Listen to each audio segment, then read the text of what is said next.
ቅድመ አንደኛ ደረጃ ትምህርት ቤት እንግዲህ ለተማሪዎቹ በአካል በስነ ልቦና በአእምሮ ዳብረው የሚወጡበት ትምህርት ቤት ነውና ከፍ ያለ ጠቀሜታ አለው። ልክ ነሽ። የህፃናት የትምህርት ጉዞ መሰረት የሚጣልበት ነው። አንድ ህንፃ ሲሰራ ህንፃው በትክክል ረጅም ጊዜ እንዲያገለግል ከተፈለገ መጀመሪያ የምትሰሪው ቤዝመንት ወይም መሰረቱ ላይ። የአማራ ክልል ትምህርት ቢሮ በዚህ ዓመት ወደ 837 ሺህ የሚሆኑ ተማሪዎችን እያስተማረ ነው የሚገኘው። በከተሞች ነው በአብዛኛው ይሄ ሁሉ ቁጥር ያለው። በነገሮች ላይ ወደ ገጠር ደግሞ ቢኬድ ይሄን ያህል ተማሪ አይኖርም። ብቻ ግን ያለ ምክንያት አላነሳንም። ቅድመ አንደኛ ደረጃ ትምህርትን የህፃናት የወደፊት ህይወት ትምህርት ጅማሮ መሰረቱን የሚጣልበት ስለሆነ ከመሰረቱ የጀመርነው ነገር ደግሞ መጨረሻውም ጥሩ ይሆናል ተብሎም ስለሚታሰብ ነውና ቅድመ አንደኛን እንደመነሻ አድርገን መስከረም 16 ላይ ተገኝተናል። በጣም ደስ የሚል ትምህርት ቤት አይደል? አንዱ ስናየው ደስ ይላል። ብራይት ነው ከለሩ ምኑ እንደዚህ በቅርብ ነው ተገንብቶ የተመረቀው። አሁን በቅርብ ነው በከተማ አስተዳደሩና በረጂ ድርጅቶች ነው ይህ ትምህርት ቤት ተገንብቶ የተመረቀው። በጣም ደስ ይላል። ሰላም ውድ ተመልካቾቻችን፣ በየሳምንቱ ወደ እናንተ የሚደርሰው አስኳላ መሰናዶአችን ከዚህ ሰዓት ጀምሮ ወደ እናንተ መድረሱን ይቀጥላል። ዛሬም ሁለት መሰናዶዎችን ይዘን ሳድያ አብደህና አስፋው ሙቀት ልናስተናግዳችሁ፣ በፕሮግራም ዝግጅቱ ደግሞ ነጻነት አማረም አብሮን አለ። ዛሬ ሁለት መሰናዶዎች አሉን። ሁለቱ መሰናዶዎቻችን የቅድመ አንደኛ ደረጃ ትምህርት ቤቶች የክፍል ጥምርታን የተመለከተ ነጻነት አማረ አዘጋጅቶታል። ሁለተኛው መሰናዶአችን ደግሞ የተማሪዎቹ የፈተና ዝግጅት ምን ይመስላል የሚል አንድ ሌላ መሰናዶ አለን። በአጀንዳነት ደግሞ ቅድመ አንደኛ ደረጃ ትምህርት ቤቶችን የተመለከተ ሀሳቦችን እያጋራናችሁ አብረናችሁ ቆይታ እናደርጋለን። ስንመለስ ከኛ ጋር ቆይታ የምናደርግ ይሆናል። አብራችሁን ቆዩ።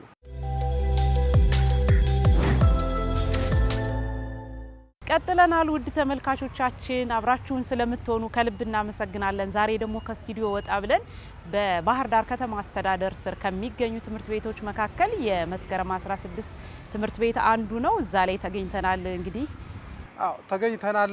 ትምህርት ቤቱ በጣም ደስ የሚል ትምህርት ቤት ነው። ምን ተሟልቶለታል፣ ምን ደግሞ ሊጨመር ይገባል የሚሉትን በመልከታችን ለተመልካቾቻችንም እያጋራን በዛውም ደግሞ ትምህርት ሚኒስቴር ያወጣቸው ስታንዳርዶች አሉ። የቅድመ አንደኛ ደረጃ ትምህርት ቤቶች ምን ማሟላት አለባቸው የሚሉ ነገሮችንም እያነሳን በየአካባቢው ያሉ ትምህርት ቤቶች ይሄን ነገር አሟልተዋል ወይስ አላሟሉም የሚለውንም የግል ምልከታችንንም ከስራችንም እየተነሳን ለተመልካችን የምናጋራ ይሆናል። ቆይታችን ይቀጥላል። እስኪ ዞር ይያለን እንመልከት። ስትገባ የሆነ ደስ የሚል ነገር አለው። ከለርፉል ነው። ለልጅ ይሄ ከለር ደስ ነው በጣም እኔ ራሱ ማለት ነው። በጣም ደስ ልጆች ከለሮችን ይወዳሉ። በከለሮች ደግሞ ብዙ ነገር መግለጽ ይቻላል። እንግዲህ በስታንዳርዱ ምቹ ለልጆች ሳቢ ማራኪ መሆን መቻል አለባቸው ትምህርት ቤቶች ይላልና ይሄን ትምህርት ቤትም ስንመለከተው እንደዛ አይነት ነገሮችን እያየን ነው። እስኪ ወደ ክፍል እንግባና ደግሞ የክፍል የውስጥ ቁሳቁሶች ተሟልተውለታል ወይ? ስታንዳርዱ ሙሉ መሆን አለበት። 1 ለ32 መምህራን 30 ተማሪዎችን ይዘው መዋል አለባቸው ይላል ስታንዳርዱና ይሄ ነገር እንዴት ነው? አብራችሁኑ ነው። አሁንም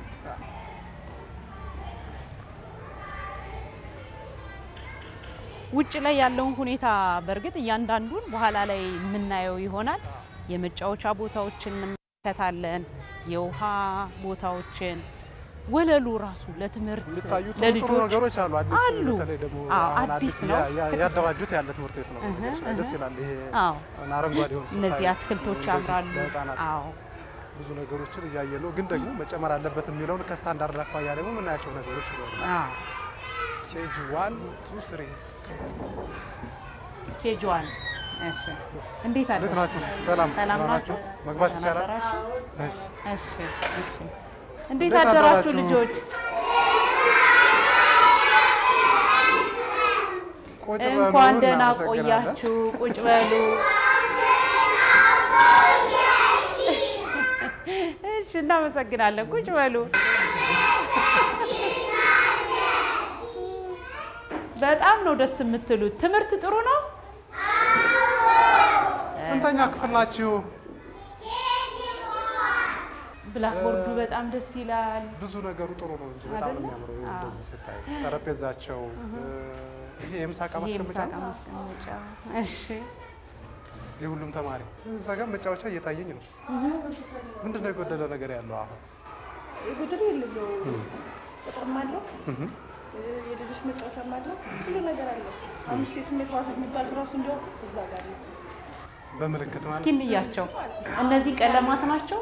እነዚህ ቀለማትን ለመለየት እዚህ ጋር ያሉት እነዚህ 5 የስሜት ሕዋሳት ማሰልጠን የምናሳይባቸው ናቸው። ለምሳሌ እዚህ ጋር ለምሳሌ ሩዝ አለ እዚህ ጋር ባሉታለን ማለት ነው። እንዴት መገልበጥ እንዳለባቸው እያየን እንዴት መገልበጥ እንዳለብን እንደዚህ ሳያንጠባጥቡ ሳይደፉ እንደዚህ እያየን እዚህ ጋር የማየት የዓይንና የእጅ ቅንብር ተደጋገን አትኩረን እዚህ ጋር ተቋርጠን ለምሳሌ እዚሁ ላይ በደንብ የምታሳይበት ለምሳሌ አሁን እዚህ ጋር በደንብ እያየን ካላየነው ይደፋል ማለት ነው። ስለዚህ ለልጆች እያየን ማስተዋልን ከ5 የስሜት ሕዋሳት የማየትን የዓይን ተግባር በዚህ ይፈተሻል። ማድመጥ ደግሞ በምንድን ነው? ጆሮ። እሺ ቅደም ተከተሉን ይቅርታ በእናንተ አካሄድ። እንደዚህ ያሉ ድምፅ የያዙ ናቸው እዚህ ውስጥ ማለት ነው። ለልጆች እናሳያቸዋለን። ለምሳሌ እቺ ድምፅ አለች እዚህ 5 ላይ ያለው እዚህ ጋር እንደገና በሌላ 5 ላይ ናቸው። 5 ላይ ልጆች ከዚህ መርጬ የዚችን ድምፅ የያዘች አሳያቸዋለሁ ማለት ነው። ይችኛዋ ድምፅ አልባ ነው። ስለዚህ እዚህ ድምፅ አልባው ጋር ነው የሚመሳሰል። እቺ ደግሞ በጣም ዝቅ ያለ ድምፅ ያላት በማዳመጥ ማለት ነው። እቺ ደግሞ ሌላ ድምፅ ነው። ስለዚህ አሁን ሚች እዚህ ውስጥ አለች ማለት ነው። ጨዋታ ማለት እዚህ ጋር ደግሞ የማሽተት እነዚህ የማሽተት ነው። የተለያየ ቅመም ዝንጅብል ሊሆን ይችላል፣ ነጭ ሽንኩርት ሊሆን ይችላል። ጨምቀን እናስገባና ለልጆች እናሸታለን። አሁን ለምሳሌ እችኛዋን እንደ ሳምፕል ያስቀመጥናት ናት። ልጆች እያሸተቱ ቀይ ሽንኩርት ነው ያለ አለ። አሁን እንዳትነግሪኝ አሽተሽና በጋራ ነው ተመለስ። እሺ እስኪ ቀላል ነው። የነጭ ሽንኩርት አይደል? ነጭ ሽንኩርት ደስ ይላል በጣም። ልክ እንደዚህ ሁሉ የሌሎችንም ሽታዎች እንዲለዩ ያፍንጫል። ማን ነው ስምሽ? ህሊና። እቺ ምንድን ናት? ወንበር ታምራለች አይደል? የሳህን ማቅረቢያ። እቺ እንደ ስቶቭ ናት። እነዚህ ነገሮች ስለሌላት ነው ተብሏል። እሺ ብዙ ትምህርት ቤቶች ላይ የማናየው ምናልባትም የመስከረም 16 ትምህርት ቤት በዚህ ዓመት ነው በእርግጥ ተጠናቆ ወደ አገልግሎት የሚገባውና የዛ ውጤትም ይመስለኛል። ክፍሎቹን ስታያቸው ጠረጴዛዎቹ በራሳቸው ህፃናትን መቀመጫ ችግር ማለት ነው። ብዛት ምን ያክል ብዛት ግን አላቸው። ስንት ነበር አንድ ክፍል ውስጥ መሆን ያለበት?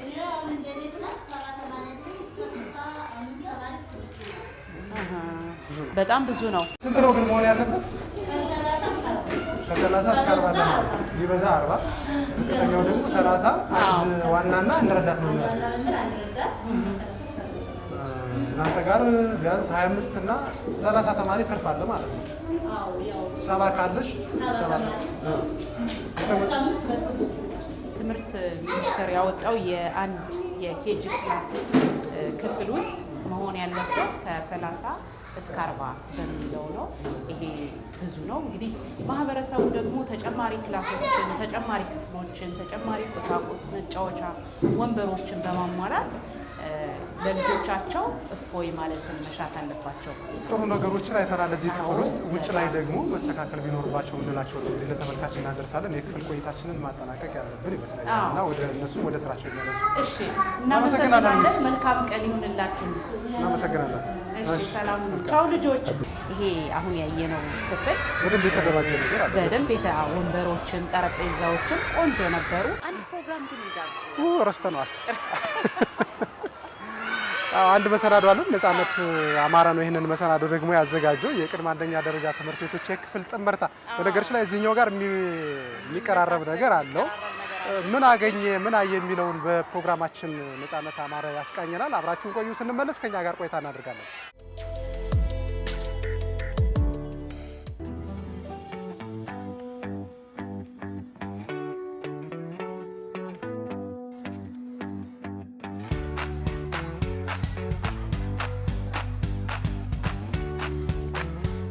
ከ6 ዓመት በፊት ባለው እድሜ ውስጥ የሚያድግ የራሳችን ንብረት አድርገን ራሳችን እንደምንጠቀምበት አድርጌ አስባለሁ።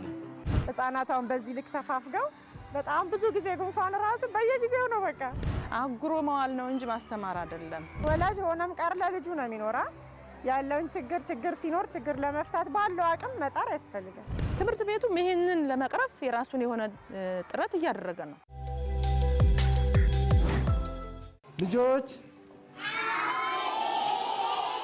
ልጆች እንዴት ናችሁ?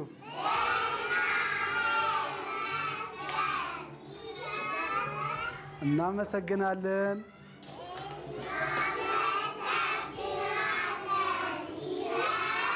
ተመልካቾቻችን ከአማራ ሚዲያ ኮርፖሬሽን ወደ እናንተ የሚደርሰው የአስኳላ መሰናዷችን እንደቀጠለ ነው። በዛሬው መሰናዷችን ደግሞ በባህር ዳር ከተማ አስተዳደር ከሚገኙ ትምህርት ቤቶች ውስጥ በሽንብጥ አንደኛ ደረጃ ትምህርት ቤት ተገኝተናል። የተገኘንበት ዋና ምክንያት ደግሞ በትምህርት ቤቱ የቅድመ አንደኛ ደረጃ ተማሪዎች የመማሪያ ክፍልና በተለይም ደግሞ የክፍል ጥምርታው ምን ይመስላል የሚለውን ሀሳብ ከመምህራንና ከወላጆች ጋር ሀሳቡን እያነሳን ቆይታ እናደርጋለን። ነጻነት አማረ አብሬያችሁ ቆያለሁ። አብራችሁን ቆዩ።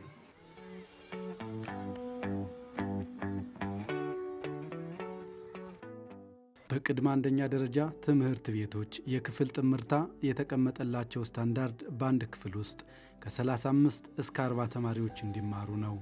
ነገር ግን በአብዛኛዎቹ የቅድመ አንደኛ ደረጃ ትምህርት ቤቶች ከ70 እስከ 80 የሚሆኑ ተማሪዎችን በአንድ ክፍል ውስጥ ማስተማር የተለመደ ሆኗል። አቶ ሞላ በላይ ይባላሉ። የባህር ዳር ከተማ ነዋሪ ናቸው።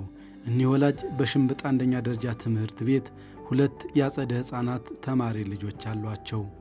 ይህ ትምህርት ቤት ለእርሳቸውና እንደ እርሳቸው ላሉ ወላጆች ባለውለታቸው ነው።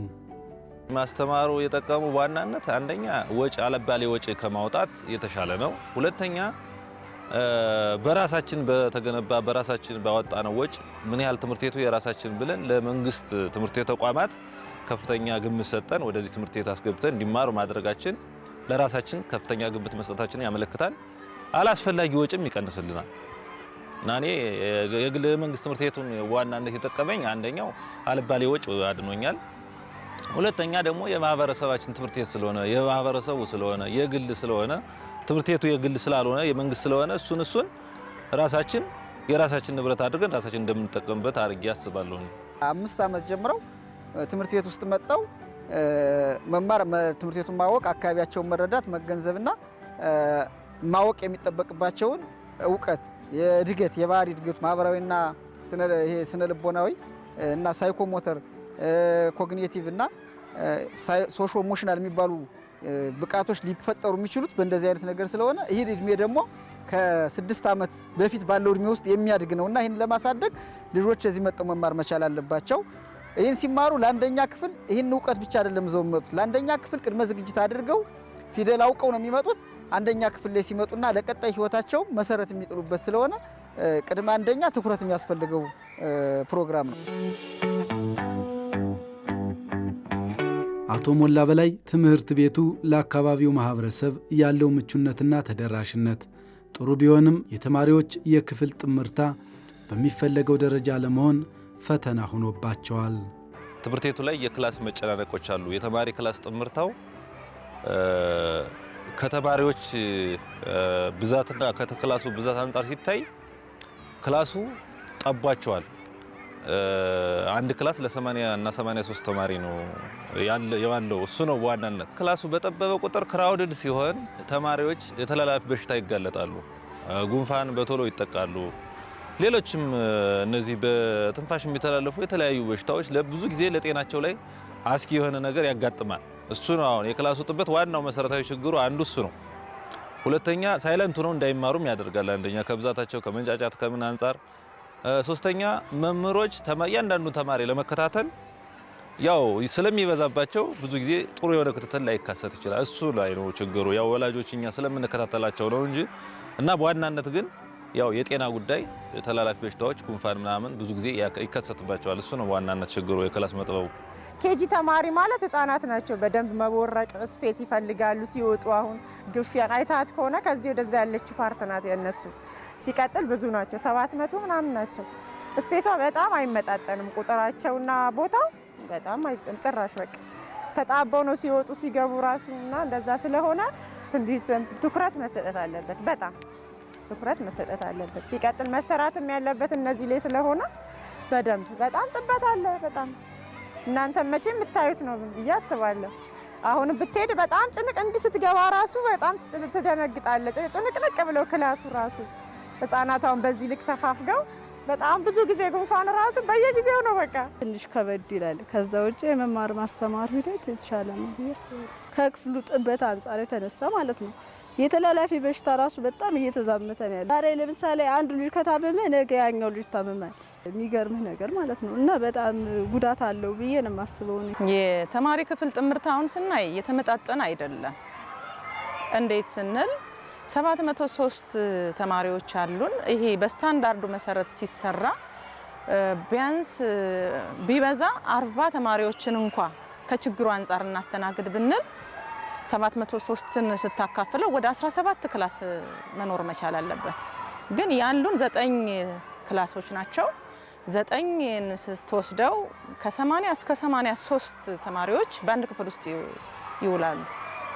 ከ80 እስከ 83 ባለው ይሄ ማለት ደግሞ አጉሮ መዋል ነው እንጂ ማስተማር አይደለም። በእርግጥ መምህሮቻችን የራሳቸውን ጥረት አድርገው ተማሪዎችን ያበቃሉ። ተማሪዎችን በሚፈለገው መንገድ ለመውሰድ ከፍተኛ ጥረት ያደርጋሉ። ይሄም ሆኖ ችግሩን መቅረፍ አይቻልም። እንዴት ነው የማይቻለው? ልጆች እንደፈለገ ቦርቀው መጫወት መማር አለባቸው። አውት ሩሙንም ስታየው በዚህ መንገድ ለተማሪዎች በቂ የሚያስተናግድም አይደለም። በጣም ጠባብ ነው። በርካታ የተማሪ ፍሰት ያለበት ነው። ግን ክፍሉ የተማሪ ክፍል ጥምርታው ተጨናንቆ የሚውልበት ነው ያለው። ማዋል ካልሆነ በስተቀር ማስተማር ነው ብለን የምንገልጸውና የምንደፍረው አይደለም። ለአንድ ለ40 ነው ሆነው እንዲማሩ የሚፈለገው ስታንዳርዱ ማለት ነው። ከዚህ ስታንዳርድ በላይ ከ37 ተማሪ በላይ ጨምረን 77 ተማሪ ነው በክፍል ውስጥ እያስተማርን ያለ ነውና የመጀመሪያው ነገር ልጆቹ ነፃነት አግኝተው በሚጠበቀውን እውቀት ለማግኘት መምህሩም በቂ ድጋፍ ለማድረግ በእውቀት በትምህርታቸው ላይ የሚያመጣው ጫና አለ። በቂ ድጋፍ አያገኙም ልጆቹ፣ ደብተራቸው አይታረምም፣ እንክብካቤ አያገኙም፣ ሌሎችንም ጥቅሞች ስለማያገኙ በትምህርታቸው ላይ የሚያመጣው ጫና አለ። ከዛ በተረፈ ከዚህ ከመጠጋጋት የተነሳ ከፍተኛ የሆነ መተፋፈን አለው። በዚህ ምክንያት ተላላፊ ለሆኑ በሽታዎች የመጋለጥ እድላቸው ሰፊ ነው ማለት ነው። ስለዚህ ጤናቸው ላይም ትምህርቱ ላይም ከፍተኛ የሆነ ጫና ያመጣል ማለት ነው። ከመማር ማስተማሩ ላይ ምንድነው የሚደርሰው? ብቻችን ከመሆናችን እያንዳንዳችን መምህራን ብቻችን ነን። ስለዚህ 80ውን ህፃናት እያንዳንዱን ትሪት አድርጋለሁ ወይም ደግሞ ያለው ማለት በጣም ከባድ ነው። እያንዳንዱን ለማስተማር እያንዳንዱን ጭብጥ ትምህርቶችን አስዤ እልካለሁ ማለት ከባድ ነው፣ በጣም ከባድ ነው። አይደለም 80ውን ቀርቶ 50ውን እንኳን አንድ ሰው ትሪት ማድረግ አይችልም። ስለዚህ ያለ ከመማር ማስተማሩ ችግር። ከዛ ውጭ ደግሞ ከጤናቸው አንጻር ደግሞ ምንድነው በጣም ልጆች በሚበዙበት ሰዓት ክላስ በሚመጣበት ሰዓት እጅግ በጣም ችግር አለ። ያ ችግር ምንድነው? በጣም የተለያዩ ልጆች ይታመማሉ፣ በጉንፋን ይታወካሉ፣ በተለያዩ ተስቦ በተባለ በሽታ ይያዛሉ። ያ ችግር በጣም ይፈጠርብናል። ህፃናት በዚህ ደረጃ በዚህ ሁኔታ ላይ በዚህ እድሜ ላይ እያሉ ማግኘት የሚገባቸውን ነገር እንዳያገኙ ያደርጋል። ለምን? አንድ መምህር ነው ያለ፣ ረዳት መምህራን ኬጅ1 ላይ ብቻ ነው ያለን፣ ኬጅ2 እና ኬጅ3 የለንም። አንድ መምህር 80 ተማሪዎችን 82 ተማሪዎችን 81 ተማሪዎችን ይዞ ነው የሚያስተምረው። ስለዚህ እያንዳንዱን ተማሪ ባህሪውን ምን አይነት ባህሪ ያለው ምን አይነት አእምሯዊ አሰራር አለው ብሎ ለይቶ በእያንዳንዱ ነጥብ ይዞ ለማስተማርና ለመለየት አይችልም። ለምን? 80 ተማሪ ነው አያያዝ የ80 ተማሪዎችን መለየት የ80 ተማሪዎችን የማስተማር ሂደት የመለየት የ80 ተማሪዎችን የትምህርት አቀባበል ለይቶ ወደ ተሻለ መንገድ ለመውሰድ ከፍተኛ ጫና ይፈጥራል።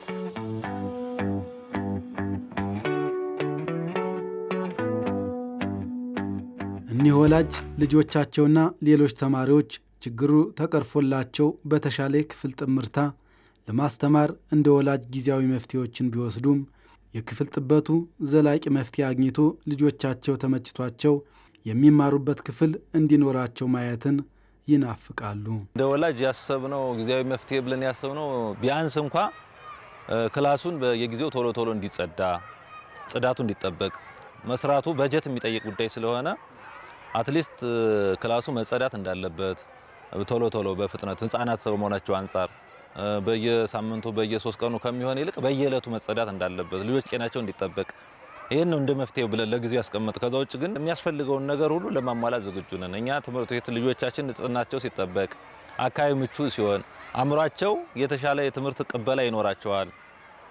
የተሻለ ንጽህና ሲኖር ምቹ የሆነ ደስተኛ ሆኖ ትምህርት ቤት ውለው እንዲሄዱ አካባቢ መጽዳት አለበት፣ ክላሱ መስፋት አለበት የሚል ተነጋግረን እንትን ብለናታል። ውጤት እንግዲህ ከነሱ እየጠበቅ ነው። አስፈላጊ ካለ ደግሞ እኛን ጠይቁን እናሟላለን ብለን ተነጋግረናል። ወላጅ ሆነም ቀር ለልጁ ነው የሚኖራ ያለውን ችግር ሲኖር ችግር ለመፍታት ባለው አቅም መጣር ያስፈልጋል እና እንዴት ይደረግ ምን ይሆን በሆነ ጊዜ እንደውም ተሰብስበን የሆነ የሚቻለውን ነገር አድርገን የተወሰነ ክፍል ቢሰራ የማለትም ነገር ተነስቶ ነበር።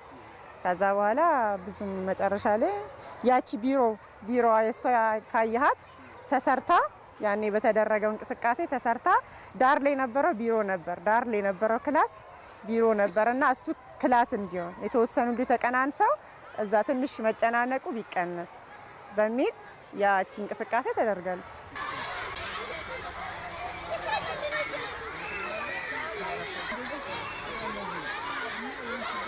በጊዜያዊነት ምንድነው ያው በጧት እንገባለን።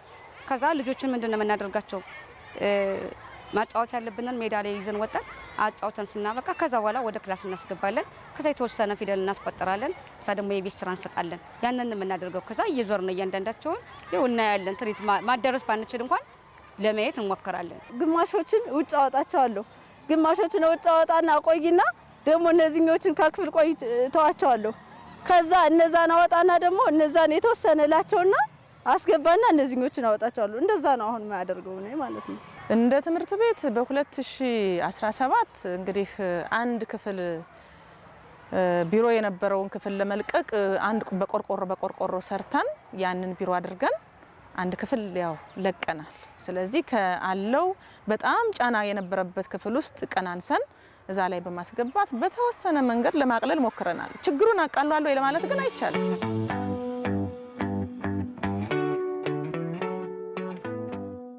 የአቶ ሞላን የረጅም ጊዜ ህልምና ፍላጎት እንዲሳካ ትምህርት ቤቱ የአጭርና የረጅም ጊዜ እቅድ አቅዶ እየሰራ ነው።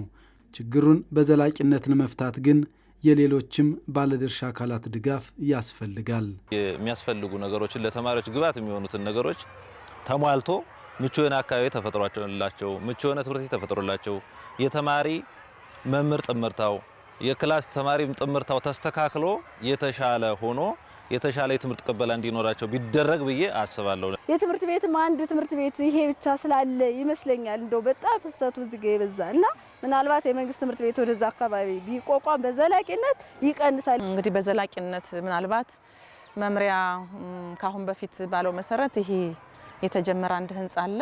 እሱ ሲያልቅ መደበኛ ተማሪዎችን ወደዚህኛው ወስዶ ይሄኛው ይለቀቃል እሚል ሐሳብ አለ። ከዚህ ውጪ ገንብቶ ለአስፍቶ ክላስ ለመውሰድም በጣም ግቢው ይሄ አካባቢ በጣም ጠባብ ነው። የምታየው የስፖርት ሜዳ ነው። በላይኛውም በጣም የአእምሮ እድገት ውስንነቶች አሉ። በዛኛውም ቢሆን አጥር ነው። እንግዲህ ሌላ ቦታ ወስዶ ካልሆነ በስተቀር ክላስ ለመገንባት ቦታ አለ ብዬ አይደለም። ይህንን ችግር ለመቅረፍ ከጎናችን ሁኑ ብንላቸው ወላጆች ምንም ችግር የለባቸውም። የሚፈልገውን ጠጠር ሁሉ ጥሎ ክላስ ለማስፋትም የመማር ማስተማር ሂደቱንም የተሻለና የተሳለጠ ለማድረግ ሙሉ ፈቃደኛ ነው። ስለዚህ ግቢው ጠባብ እስከሆነ ድረስ የተማሪ ቁጥርም ለመቀነስ መንግስት የራሱን እርምጃ ወስዶ በአካባቢው ማስፋት መቻል አለበት። ትምህርት ቤቱም ይህንን ለመቅረፍ የራሱን የሆነ ጥረት እያደረገ ነው። እንግዲህ እንደ ትምህርት ቤታችን በአጭር ጊዜ በአንድ አመት በሁለት አመት እንፈተዋለን ብለን ፕሮግራም የያዝ ነው። ከዚህ ከኋላ ያለውን G+2 ህንጻ በመጨረስ አንድ ብሎክ ለአራት መማሪያ ክፍል ያለው ለቅድመ መደበኛ ተማሪዎች መስጠት ነው። ስለዚህ ምናልባት በተለያየ መልኩ የፋይናንስ ችግር ገጥሞን የቆመ ህንጻ አለ። በህብረተሰቡና ባልማ ነው እዚህ የደረሰው። ይህንን ህንጻ የሚመለከታቸው አካላትን ድጋፍ አድርገውልን ህብረተሰቡን ማሳተፈን መጨረስ ከቻለ በአጭር ጊዜ ውስጥ ለልጆቹ አራት መማሪያ ክፍል ለነሱ እንዲሰጥ ማድረግ ነው። ከዛ በተጨማሪ ግን ይህ ችግር በቋሚነት መፈታት መቻል አለበት። በቋሚነት የሚፈታው በቂ የሆነ ቦታ ሲኖር ነው። የትምህርት ቤቱ በቂ የሆነ ቦታ ያስፈልገዋል። ትምህርት ቤቱ ቅድመ አንደኛ ትምህርት ቤቱ ከአንደኛና መካከለኛ ደረጃ ትምህርት ቤቱ በአጥር የተከለለ መሆን ስላለበት እንደ ትምህርት ቤት ማስፋፊያ ጠይቀናል። 500 ካሬ ሜትር ማስፋፊያ ጠይቀናል። ይህን ማስፋፊያ በ2016 ነው የጠየቅነው። ክልል ምክር ቤት ያውቀዋል፣ ክልል ትምህርት ቢሮ ያውቀዋል፣ ከተማ አስተዳደር ትምህርት መምሪያና ከንቲባ ጽሕፈት ቤት ድረስ ደብዳቤ ሆዷል። ምናልባት እሱን መልስ የሚሰጡን ከሆነ ደረጃውን የጠበቀ ክፍል በስታንዳርዱ መሰረት ራሱን ችሎ የታጠረ ግቢ ያለው ቅድመ አንደኛ ትምህርት ቤት በመገንባት ከፍተኛ የሆነ የተማሪ ፍሰት አለው፣ የወላጁ ፍላጎት አለ፣ እሱ የሚረካበት ሁኔታ ይፈጠራል ብለን እየሰራን ያለ ነው ማለት ነው።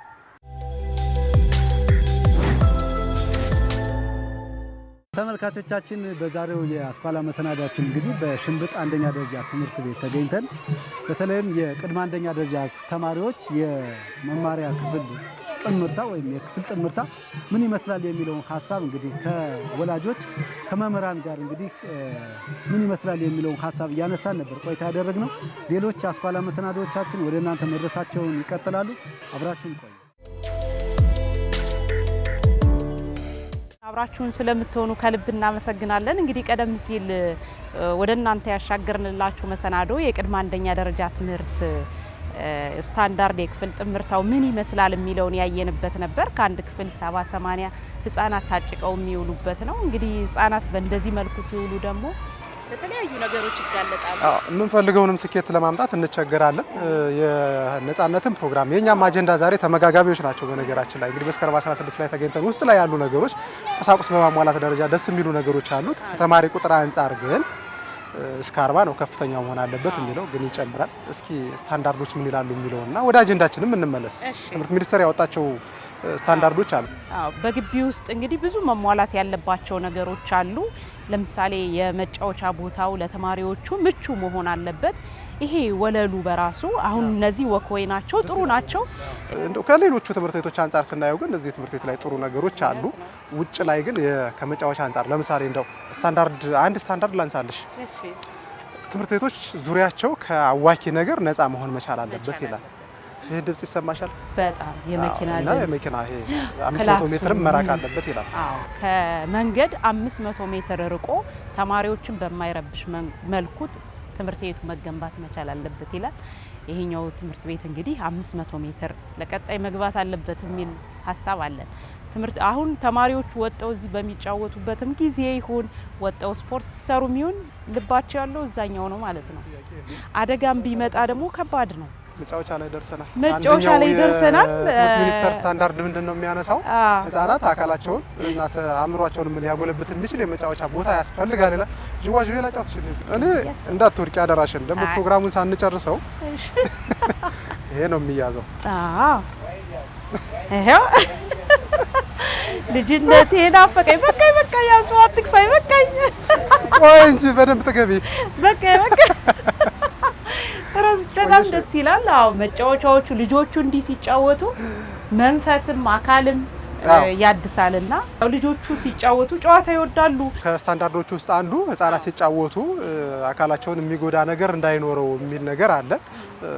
ያው መጫወቻዎቹ አሉ፣ ግን ደግሞ ሌሎች መጫወቻዎች ያስፈልጋሉ። እዚህ ላይ ምናልባት አሁን ቢወድቁ ስጋትም ስለሚሆን ክፍሎቹን ባየንበት ልክ እነዚህም መስተካከል መቻል አለባቸው። አንድ ተማሪ ከዚህ ተንሸራቶ እዚህ ጋር ሲሆን ጎማዎች መኖር አለባቸው። አሁን ይሄ ድንጋይ ነው ማረፊያ ያስፈልገዋል ማለት ነው። እና ይሄም መስተካከል አለበት። መጫወቻዎቹ 2 ናቸው፣ በቂ ናቸው ወይ ለነዚህ ሁሉ ክፍል ተማሪዎች የሚለውም ትንሽ ክፍሎቹ ጥሩ ናቸው ብለን አንስተናል። ያው ጥሩ ነው ማለት አለብን። ደግሞ የጎደሉትን ደግሞ ጎለዋል ማለት የግድ ያስፈልጋል። እንዲስተካከል ነው። ሁሉም ብዙ ጊዜ ትችቶችን የምናቀርበው እንዲስተካከል ነው። ቀደም ሲል እንዳነሳ ነው ካዋኪ ነገሮች ወደዚህ መራቅ መቻል አለበት። በቁጥር ደረጃ ካየሽው አሁን ከዚህ ከፍተኛው እስከ 40 ነው መሆን ያለበት ነው የሚለው፣ ግን ደግሞ 70-80 ተማሪ ነው በአንድ ክፍል ውስጥ እያየን ያለ ነው። እነዚህ መስተካከል መቻል አለባቸው። የህፃናት የእድገት መሰረት የሚጣልበት ቦታ ነው ብለን እስካመንን ድረስ መሟላት ያለባቸውን ነገሮች ብናሟላላቸው ነገ ሀገርን ነው የምንጠቅመው፣ ለማንም አይደለም። የራሳችንን ሀገር ለማሳደግ ስለሆነ እዚህ ላይ ስራ መስራት ያስፈልጋል። እዚህ ላይ እንግዲህ መንግስት ብቻውን ደግሞ ትምህርትን የሁላችንም ማድረግ ተገቢ ነው። ማህበረሰቡ በዚህ ላይ አስተዋጽኦ ማድረግ አለበት። ለምሳሌ የልጆች የመጫወቻ ቦታን ሲመለከት ይሄ ለልጆች አይመችም፣ ቢወድቁ ለምሳሌ የሚቆርጡ ነገሮች አሉ። እያየው ነበረ ዥዋዥዌውን ስጫወት ማለት ነው። እነዚህ ቢወድቁ እነዚህ ጠርሙሶች አሁን ይጎዷቸዋል። ስለዚህ ይህንን ማጽዳት፣ አረንጓዴ ነገር መትከል፣ እንደዚህ ምቹ ማድረግ ማህበረሰቡ መሳተፍ አለበት። ልጆች የሚውሉበት ትምህርት ቤት እንደዚህ አይነት ነው፣ ይህንን ማስተካከል አለብኝ ብሎ እንግዲህ በረጅ ድርጅቶች ይሄ ትምህርት ቤት ሲገነባ በረጅ ድርጅቶችና በከተማ አስተዳደሩ ሲገነባ ማህበረሰቡ፣ ወላጆች ደግሞ መተባበር መቻል አለባቸው ማለት ነው።